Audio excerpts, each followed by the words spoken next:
طبعا بننتقل إلى الإمارات العربية المتحدة لنتعرف على أديب سليمان، وهو طفل إماراتي يبلغ 7 من عمره ويلقب بالعالم الصغير، وهو يعتبر أصغر مخترع إماراتي. الزميلة نانسي سليم التقته وعادت لنا بالتقرير التالي.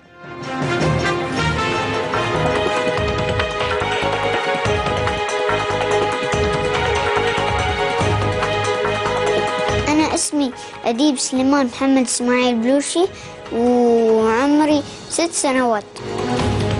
أنا بديت أهتم بالاختراعات وأنا عمري 5 سنين.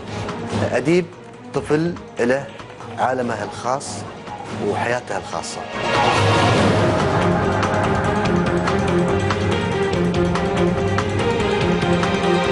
الولد نبيه نابغة، يكتب، يحفظ، يتسلى بأرقام الرياضيات. أنا التجارب أكثر شيء.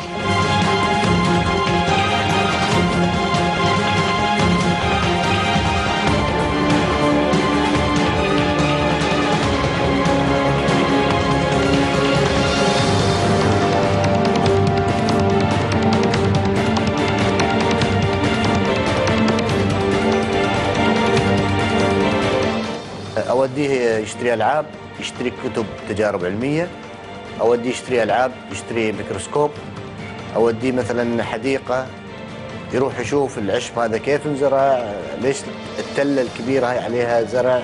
أنا بديت أفكر عشان هالحذاء، عشان بس أبوي كنت أسأل ليش أنت مهندس، ليش أنت ما عندك، ليش بس هذا عنده.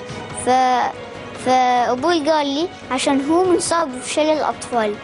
والله أنا تفاجأت فيه، يعني أتكلم معاه فقال لي أنا عندي اختراع للحذاء مالك، فقلت له أنت ليش تفكر في هذا الموضوع؟ قال لي أنا لما أطلع وياك البحر أو المسبح أنت تشلح الحذاء، وأنا هذا الشيء ما يعجبني، لازم تدخل بالحذاء مالك. قلت له والله على إيدك، كويس، شو عندك فكرة؟ أنا قلت له أنا بروح يوم أكبر بصنع لك حذاء ضد الماء، وبديت أحب أسوي الاختراعات بس عشان فكرت على الحذاء الطبي.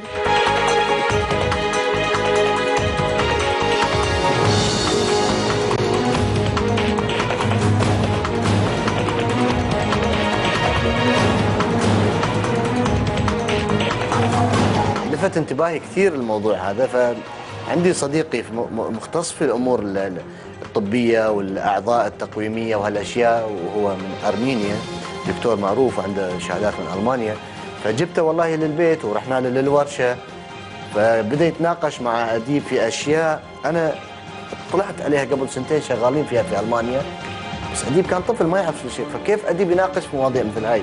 أنا جلست مع الدكتور وقلت له أفكاري عن الحذاء الطبي. الفكرة هذا الأولى إن في مثل أجهزة مثل هذا شيء يحطونه شيء، يعني بدل ما يستخدمون تلفون، عشان هذا بصنع واحد نحطه شيء على الإذن ونلبس حذاء طب غير، فيرسل مثلا تبغي تركض يرسل إشارة من المخ لين الجهاز اللي في الإذن لين الريول، بعدين الريول 2 يركضون.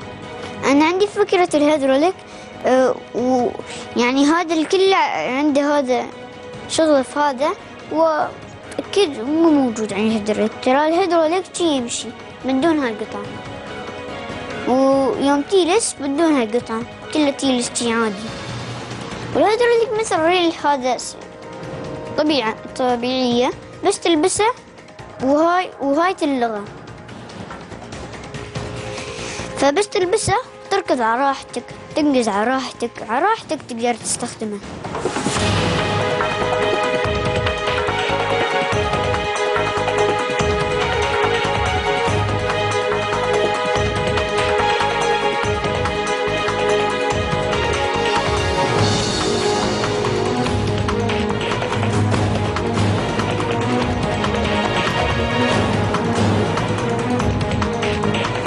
لازم يكون في انتباه من نوع ثاني للولد.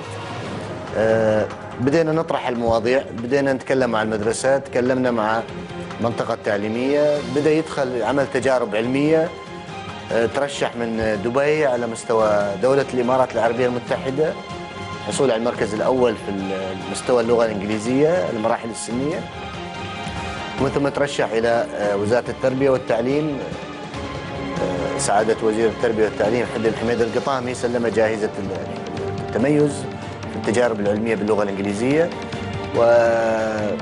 وجانا ترشيح من المدرسة من أديب ترشح لجائزة حمدان بن راشد المكتوم الله يطول بعمره.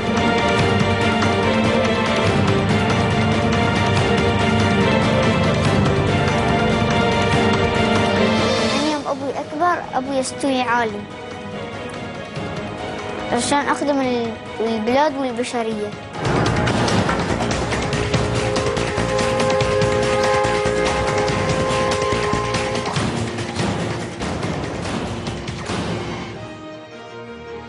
ما شاء الله على أديب، يعني نتمنى لك كل التوفيق.